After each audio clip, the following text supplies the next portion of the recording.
Hello, everyone. Welcome to my second episode of Or This.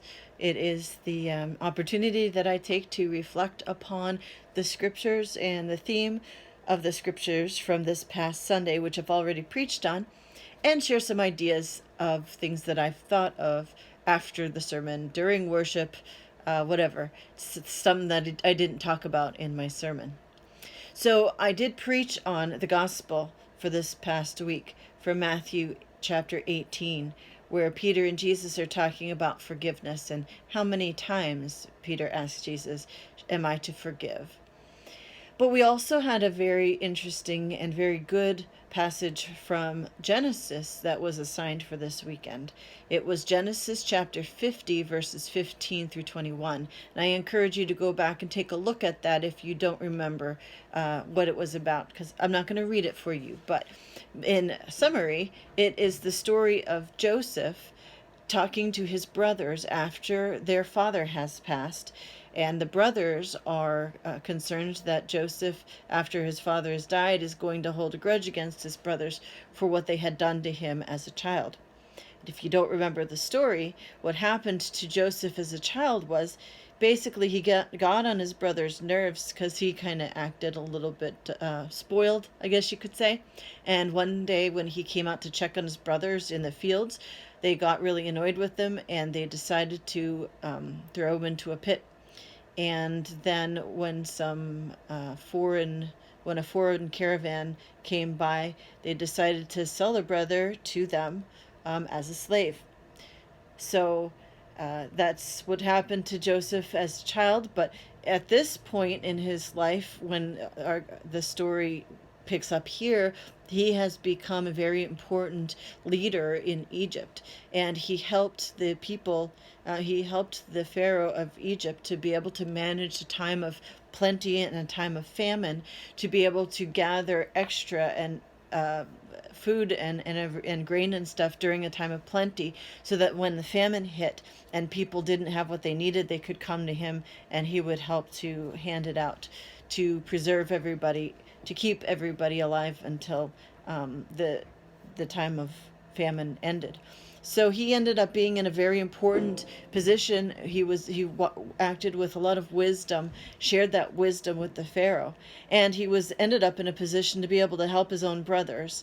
And so this is the second time that he is with his brothers, talking about him forgiving them.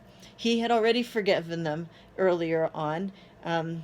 They just had some concern that he would not hold on to that forgiveness, that attitude of forgiveness towards them once their father had passed.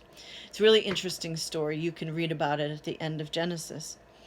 But I was talking to somebody after worship yesterday, and she talked about how, knowing this story, she had read the rest of the story leading up to this passage from Sunday, and how emotional the whole situation was between Joseph and his brothers. Joseph wept and his brothers wept, and there's a lot of weeping going on, and how really emotional it is. And it's kind of a good reminder that sometimes the sins, the ways that we hurt each other, are painful, and that the process of forgiving one another can also be a very emotional process. And sometimes people avoid that, and that's one of the reasons why forgiveness doesn't and reconciliation don't happen sooner.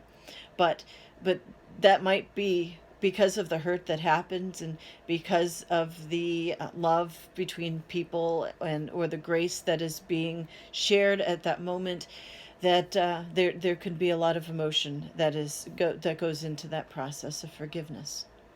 The other aspect of this is, and it's important for us to remember in general about forgiveness, we talk about forgiveness as, we forgive others because we know that we have been forgiven.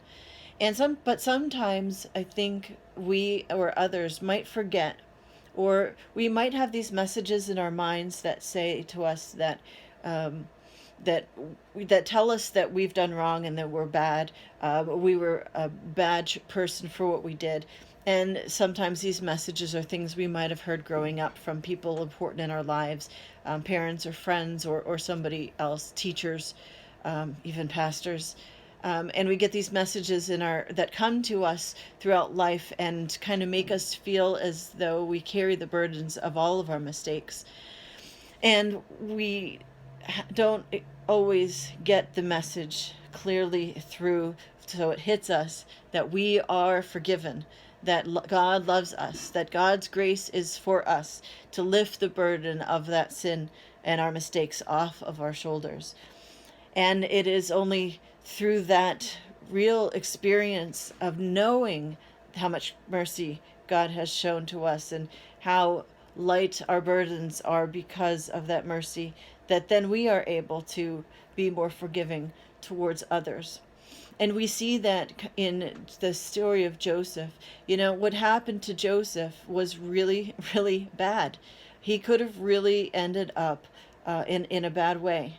But if you read the story, he certainly had some real challenges. But to the place where he came to at this point, he's able to look back and say, well, it was bad what happened, but look where I am now and look how many people I was able to help. And so he says, God intended, even though you intended to do me harm, God intended it for good in order to preserve a numerous people. Now, that doesn't always mean that when bad things happen, God caused those bad things to happen in order to make something good out of it. But God is a creative God, and God can make good things happen, even in the midst of struggles and sin and that kind of thing. And so Joseph is able to forgive his brothers because he can see God's hand at work in his life, bringing him to the position that he's been in. And he can see how gracious and how loving God has been for him. So he's able to share that forgiveness. And that is what we as well, that's the process we work through, is to be able to come to that point where we hear the good news and we know that that is for us and that God's mercy and forgiveness is truly for us. And then when that really hits home for us, that mercy and that grace is able to overflow to those who hurt and who offend us, that we can share it with them. So those are my thoughts in the aftermath of the worship and sermon on Sunday, and I hope that you found something meaningful. If you have any thoughts on the sermon or on this or anything else, please feel free to leave those in the comments. And if you want to get updates and know when I post these things on YouTube, then please subscribe to the Lord of Life Canfield YouTube channel. And thank you very much, and God bless you all.